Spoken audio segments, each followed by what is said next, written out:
It's over.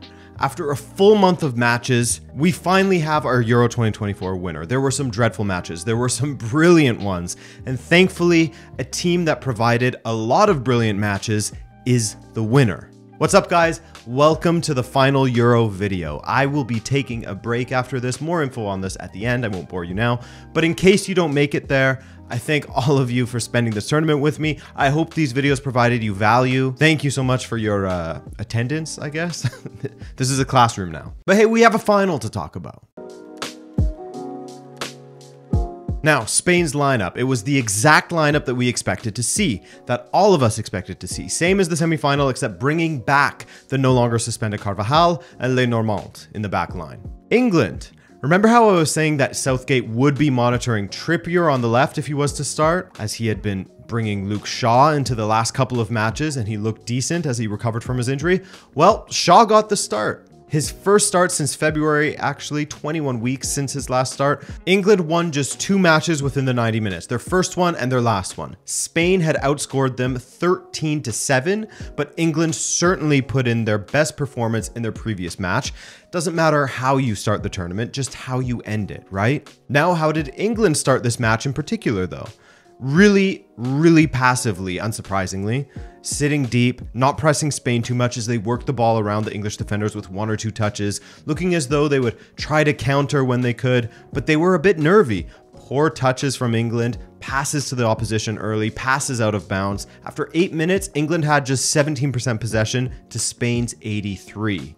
We saw our first flash from Williams when Kyle Walker was caught out of position trying to tackle Fabian Ruiz. That left Stones to take on Williams, of whom Williams got by, but if he had taken his strike with his first or second step, it would have been on target. It would have made it past him. But those extra strides he took allowed Stones to recover and put in a great tackle to block Williams' strike. Speaking of Walker, however, he overlapped well in the 15th minute for England's first real attack, earning a corner for his side. That seemed to galvanize England a bit, having that one foray forward from Walker, which led to plenty of others as England started to use their width a little more often, getting the ball to Saka, probably their best player in this tournament. That's where all of their wide play comes from, as highlighted in the preview. Saka and Foden provide most of the attacking danger. You rarely see Bellingham progress it down the left. He's the one you want attacking the box. But that's what Spain did well. They dominate the midfield, they own the middle of the pitch. Foden, Kane, and Bellingham were iced out for much of that first half. After 25 minutes, Harry Kane had 4 touches in this game. 4 of them. England's best chance in the half, maybe even the best chance of the half despite Spain's dominance, was from a free kick in which Foden snuck in at the back post to meet it, straight into Unai Simon's grasp, however. Not the most dangerous of strikes from the City attacker. Pretty big waste. I mean, it was a difficult angle. Overall, at the half, it's a match that I think England would have been happier with than Spain would be. They did fairly well to neutralize both Yamal and Williams, and Spain didn't really have any clear-cut opportunities in the first 45. If you're Southgate, you're happy with that. Also, if you're Southgate, you're happy to be handed a massive lifeline, and that Rodri went off injured at the half. That's an incredible blow. He's central to any team he plays for. Zubamendi came in for him. No slouch himself, a highly touted and very much in-demand central midfielder. But when you're speaking about Rodri, you're speaking about a player who is perhaps the best in the world at his position and one of the most influential players on the pitch. Basically anyone, no matter their skill, is considered a downgrade from him. That's the tier he's in. However, Spain caught England absolutely sleeping as Williams found himself away from Walker and with some space, and as Lamine Yamal cut inside, perhaps the English defenders were expecting him to strike at goal, as is his trademark, but he rolled it wide to Williams to slot past Pickford. Lovely sweeping attacking movement. The first time Spain really managed to unlock England's back line, and it would not be the last time in this match, let me tell you. That provided a massive quandary for England. They had struggled to really dominate the ball in this match, and they needed to do so. They needed to take the handbrake off. But with this Spanish side, you commit forward too much, and suddenly you're dealing with Yamal, Williams, and Olmo running at you. And Morata, him too.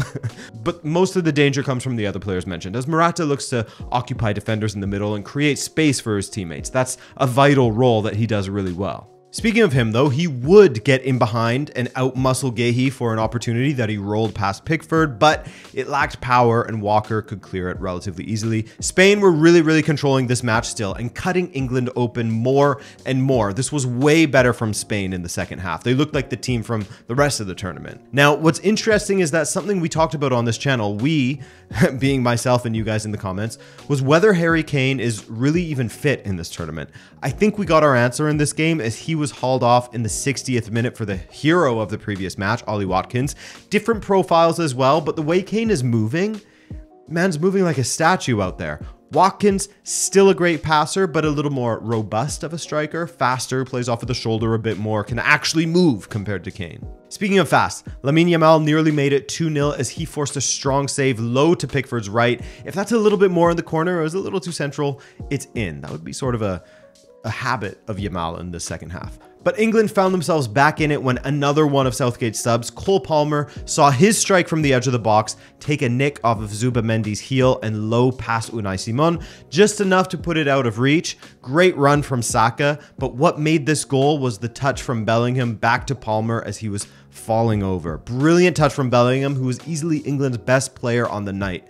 To that point, in my opinion. The way he was turning away from 3 defenders at a time at times was crazy. And Cole Palmer, what a player. Maybe should be a starter. Yamal was at the end of yet another Spanish attack, and with Pickford at his mercy, he once again hit it a little central. He's a brilliant player, but with time, he'll develop his finishing. A couple of chances that he perhaps should have finished off as Spain gained more control in this match after conceding that equalizer. They started cutting them open over and over again. England retreating again, looking like they didn't want to concede or even win it in the 90. And what happens when you do that? You will concede against a brilliant team like Spain, because a great attacking play from Spain, ball forward to Oyarzabal, who plays it wide to Cucurella on the flank, then darts to the box where Cucurella's low-driven ball was met with the deftest of touches by Oyarzabal past Pickford. It was close. It was incredibly close to offside, as you can see here. It's a game of inches, just as with England's only other chance before the match was up. Rice's header saved by Unai Simon, then Olmo with a header off of the line, and then Rice's header over the bar. Spain end up winning, thoroughly deserving to beat England, as they really should have scored more while England's chances were quite minimal. While across the tournament at large, they were the best team by far. Well, Germany was pretty close to them actually, but Spain overcame Germany to take it all, and deservingly so. 7 wins from 7, a feat that probably won't be matched for some time in the European Championships. It will take something very special to do so. That was also their 4th European Championship title, taking them above who else but Germany, their closest rivals in this tournament and in the history of the entire tournament as well. Man, what made me happy with this Spanish team was just that as good as all of the players are, they are quality players, as evidenced by Zubamendi replacing Rodri and Spain still succeeding. But when you compare this Spanish side to the absolute global megastars that were part of that Spanish dynasty from 2008 to 2012, this current iteration doesn't have that same star power that the previous team did. The game-winning goal was scored by Mikel Oyarzabal, a fantastic player for Real Sociedad, but not a global star at all. Assisted by Cucurella, a guy who has mostly struggled in recent seasons, bar probably the latter half of this season where he had some moments for Chelsea. Zubamendi, Merino, Oyarzabal, all from Real Sociedad, all players that a lot of people on Twitter will say, who the hell are these guys? How Spain have fallen? Those kinds of comments, you know? Not a glamorous team, but a team. Not a disjointed group of individuals that rely on just defending and then getting through based on individual brilliance from one of their attackers. Because for all of the praise you can hand Southgate for making 2 consecutive finals at the European Championships, for making, I think, 3 semis in 4 tournaments he has coached England in, he has failed to get England playing good football. At best, you can say that he sorted out their defense for the most part, and then has relied on moments of sheer brilliance from his talented attackers to bail them out of nowhere. Just look at this stat. England created less expected goals at Euro 2024 than Croatia, and Croatia was out in the group stages. That's why I call England Moments of Brilliance FC, because England has such a talented team. A team that could be lethal in international tournaments with a better coach that actually has a pattern of play. Any kind of pattern of play in the attack. bailed out by Jude, bailed out by Saka. Then, to Southgate's credit, his subs won the match against the Netherlands. His subs also contributed to the equalizer in this one. Kind of a no-brainer to bring on two of the Premier League's best attackers, right? But he still had to do it, so. But then after scoring, they sit back and play negatively again. Always reactive, never proactive, as Southgate never had the bravery really to grab a match and control it, despite having such a talented squad at his disposal.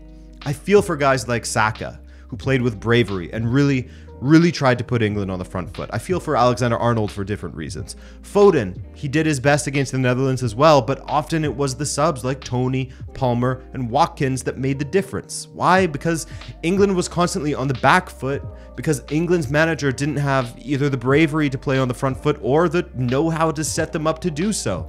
Though the latter is kind of undone by the fact that he made positive changes that brought positive outcomes. They could have been playing like that from the beginning. For Spain, once again, I'm super happy for the Spanish side because it's nice to see the best team win the trophy. It's nice to see the team that tries to play beautiful, attacking football also be the team that ends up winning, because that isn't always the case, right? It's nice to see Dani Olmo get the golden boot, despite being second choice for half of the matches. Rodri as player of the tournament, also nice to see, as players such as him, the guys who aren't, again, I'll use that word, doing the glamorous stuff all the time, get the recognition they deserve.